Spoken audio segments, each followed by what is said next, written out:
Gente, mais um desses temas relacionados à condução do impulso nervoso, o termo limiar de excitação descreve a inversão de polaridade mínima para que você possa abrir novos canais de sódio. Ok, não deu para entender? Na condução do impulso nervoso, né? Tudo começa quando você vai lá e dá um estímulo. Esse estímulo abre canais de sódio. E uma vez que você abre os canais de sódio, o sódio começa a entrar. Eu vou pegar, por exemplo, a polaridade da membrana, que estava lá em menos 90, e vou adicionando sódio. Isso aqui vai subindo, né?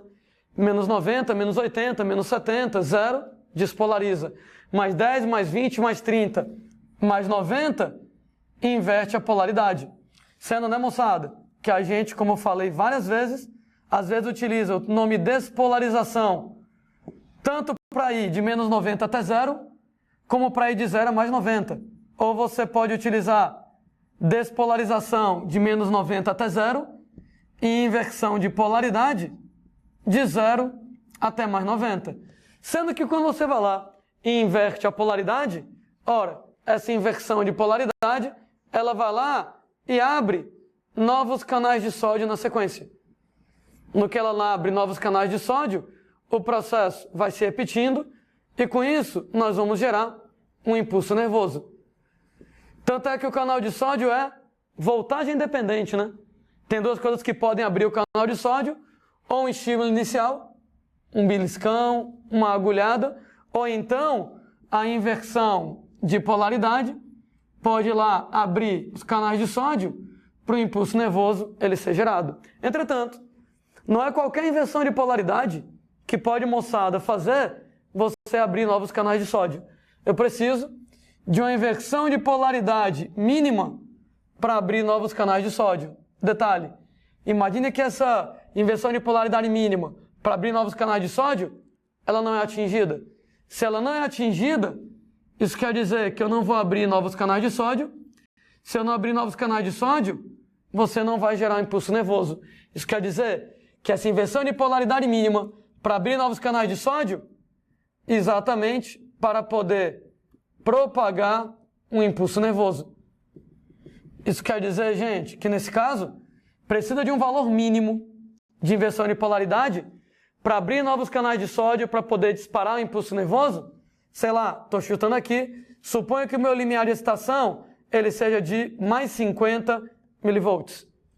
Imaginem 3 situações, eu vou colocar 3 estímulos para vocês. Um estímulo fraco, um beliscão fraco. Um estímulo médio, um beliscão médio. Um estímulo forte, um beliscão fortão, daquele de arrancar o couro alheio. Pois é, né, moçada? Imagine que, se eu dou estímulo fraco, um beliscão fraco, automaticamente, poucos canais de sódio, eles vão abrir. Ora, gente, se poucos canais de sódio abrem, quer dizer automaticamente que pouco sódio, ele vai entrar. E uma vez que pouco sódio entra, originalmente eu estava em menos 90, está entrando sódio, eu estou colocando mais sódio aqui na brincadeira. Menos 90 mais sódio, menos 70, menos 30, 0, 10, 20, 30, mais 30 milivolts. Ora, moçada, no meu exemplo, a inversão de polaridade mínima para abrir novos canais de sódio e propagar o impulso nervoso era de mais 50. Se você só foi até mais 30, não atinge o limiar de excitação. Se não atinge o limiar de excitação, não abre novos canais de sódio. Se não abre novos canais de sódio, não propaga um impulso nervoso aqui nesse caso. Inclusive, né, gente, isso aqui explica porque que às vezes tem estímulos que você não sente. Às vezes pousa um mosquito no seu braço e você não sente. Por quê? Porque o estímulo gerado pelo pouso do mosquito no seu braço, ele é tão fraquinho que tão poucos canais de sódio abrem, que tão pouco sódio entra, que, moçada, você não consegue atingir o limiar de excitação. Se não atinge o limiar de excitação, não abre novos canais de sódio, não gera um impulso nervoso, a informação do pouso do mosquito no braço não chega no cérebro e você nem percebe que tem um mosquito pousado no seu braço.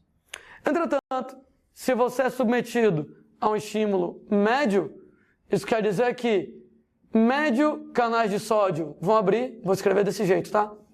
Então, médio canais de sódio abrem, automaticamente médio sódio vai entrar.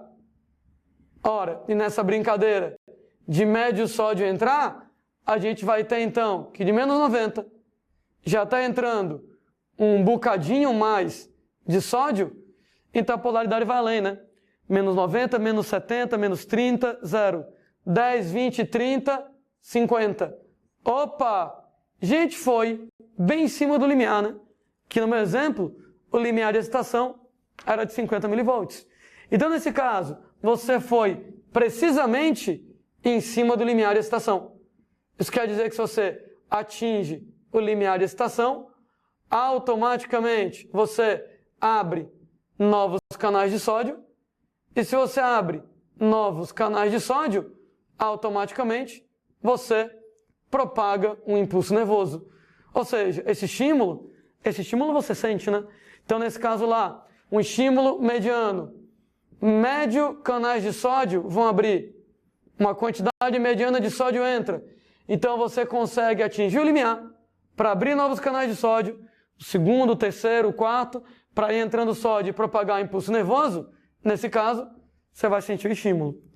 Entretanto, imaginem um estímulo agora muito forte, um beliscão daqueles lá arranca couro, sendo que o estímulo forte, ele vai fazer com que muitos canais de sódio abram. No que muitos canais de sódio eles vão abrir, vai entrar muito sódio. No que muito sódio entra, ora, de menos 90, agora está entrando a quantidade de sódio ainda maior, sendo, gente, que de menos 90 vai subindo, né? Menos 70, menos 30, 0. 10, 20, 30, 40, 50, 70, sei lá, 90. Ora, gente, no meu exemplo, o valor mínimo necessário, o limiar de excitação era mais 50, mais 90, passou do limiar. E aí, Landim, passou do limiar, qual é o problema? Nenhum. O limiar é um valor mínimo. Se você atinge o limiar ou passa do limiar, não me interessa. Você atingiu o valor mínimo necessário para poder abrir novos canais de sódio, de maneira que você propaga o impulso nervoso, e é óbvio que você vai então sentir esse estímulo, né? Então lá, o beliscão mais forte, mais canais de sódio vão abrir, mais sódio vai entrar, a polaridade passa do que você precisava, não interessa, abre novos canais, propaga o impulso nervoso. E aí que vem um lance. Se você atinge o limiar precisamente, ou passa do limiar, não me interessa. Você propaga o impulso nervoso com a mesmíssima intensidade. O que é, gente, uma regra muito importante em relação à condução do impulso nervoso, conhecida com o nome de lei do tudo ou nada. Não existe impulso nervoso fraco, médio ou forte. Não existe impulso nervoso nível 1, 2 e 3. Gente, impulso nervoso é tudo ou nada. Por que eu digo tudo ou nada? Se você não atinge o limiar, nada feito, não propaga o impulso. Se você atinge ou se você passa do limiar, você propaga impulso nervoso com a mesma intensidade. Ou seja, o impulso nervoso ele é sempre igual. Não me interessa se o beliscão é médio ou se o beliscão é forte, o impulso nervoso é do mesmo jeito. Lei do tudo ou nada. Se não atinge o limiar de excitação, nada feito, não tem impulso. Se atinge ou passa do limiar, propaga impulso e propaga impulso com a mesma intensidade. Espera aí, então, deixa eu me organizar um pouco melhor. Quer dizer que, segundo a lei do tudo ou nada, o impulso nervoso ele funciona de maneira absoluta. Sim ou não. Não tem impulso nervoso fraco, médio e forte. Ou tem ou não tem. Se não atinge o valor mínimo, se não atinge o limiar de excitação, gente, nada feito. você não propaga um impulso nervoso. Se você atinge ou se você passa do limiar de excitação, tudo. Se você chega em mais 50, ou em mais 90, ou em mais 100, ou em mais 1000, se você atinge ou passa, tudo. Você propaga sempre com a mesma intensidade. De novo, enchendo o saco mesmo, batendo na mesma tecla, impulso nervoso é sim ou não. Se você não atinge o valor mínimo, no meu exemplo mais 50, não tem impulso nervoso. Nada feito. Se você atinge o valor mínimo ou passa do valor mínimo, você propaga, mas propaga sempre do mesmo jeito, tudo. Por isso que o nome, lei do tudo ou nada. E alguém com razão briga comigo. Ô Landim, se o impulso nervoso é tipo tudo ou nada, ele é sim ou não, e não existe impulso nervoso fraco, médio e forte, como é que eu reconheço se o beliscão que eu levei é fraco, médio ou forte? Para poder descontar o beliscão de maneira justa, né? Como é que eu sei, por exemplo, se a luz da sala está forte ou está fraca? Como é que eu sei se o Landim está gritando alto ou gritando baixo no meu pé do ouvido? Gente, não é um neurônio, não é impulso nervoso que faz essa diferença. Porque o impulso nervoso trabalha com tudo ou nada. Ou tem ou não tem. Entretanto, existem 2 truques no sistema nervoso para reconhecer se o beliscão é forte ou fraco, né? Se a luz é forte ou fraca, se o Landim está gritando alto ou gritando baixo. É que quanto mais forte um estímulo, quanto mais forte o beliscão, a luz, o grito, 2 coisas. Número 1, maior o número de neurônios estimulados. E quanto maior o número de neurônios estimulados, mais intensa é a percepção do estímulo. Ou seja, o estímulo te parece mais forte. Opa, quer dizer então que dá para a gente começar a visualizar algumas coisas. Eu dou em você um beliscão fraquinho. O beliscão fraquinho estimulou um neurônio.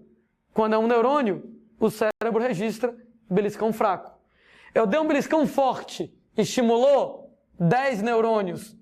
Como são 10 neurônios, o cérebro registra como beliscão forte. Quanto maior o número de neurônios estimulados, mais forte o estímulo te parece.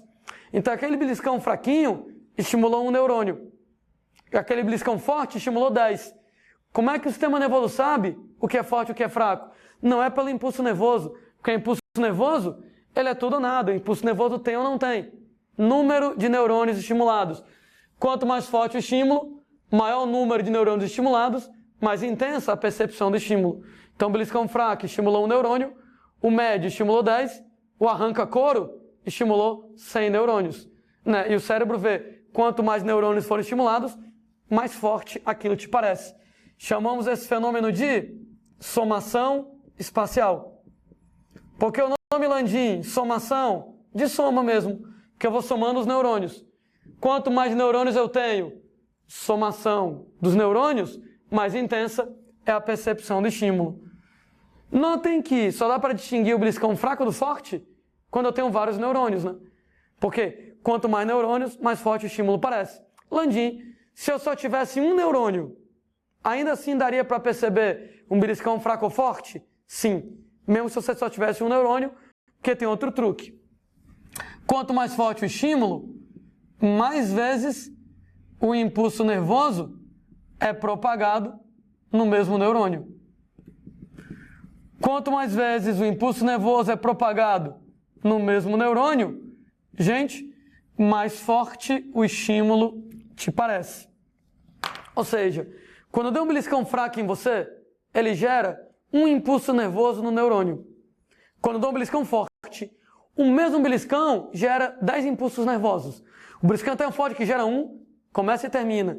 E já gera outro, começa e termina. E já gera outro, começa e termina. Ou seja, quanto mais forte o beliscão, mais vezes o impulso nervoso é propagado no neurônio e mais forte o cérebro interpreta aquele beliscão. Então, o beliscão fraquinho gerou um impulso nervoso no neurônio. Um beliscão forte gerou 10 impulsos nervosos no mesmo neurônio, com mais impulsos nervosos no mesmo neurônio, o estímulo parece mais forte. Chamamos esse efeito de somação temporal. Então, são os dois truques que o sistema nervoso vai utilizar para conseguir enxergar a diferença na intensidade dos estímulos. Então, a gente fala em somação espacial. Somação espacial tem a ver com o número de neurônios estimulados, a quantidade de neurônios que você estimula, e a somação temporal tem a ver com o número de vezes que o impulso nervoso é propagado. Em ambos os casos, quanto maior o número, quanto maior o número de neurônios, quanto maior o número de vezes que o impulso nervoso é propagado, o cérebro, então, vai perceber o estímulo de maneira mais intensa.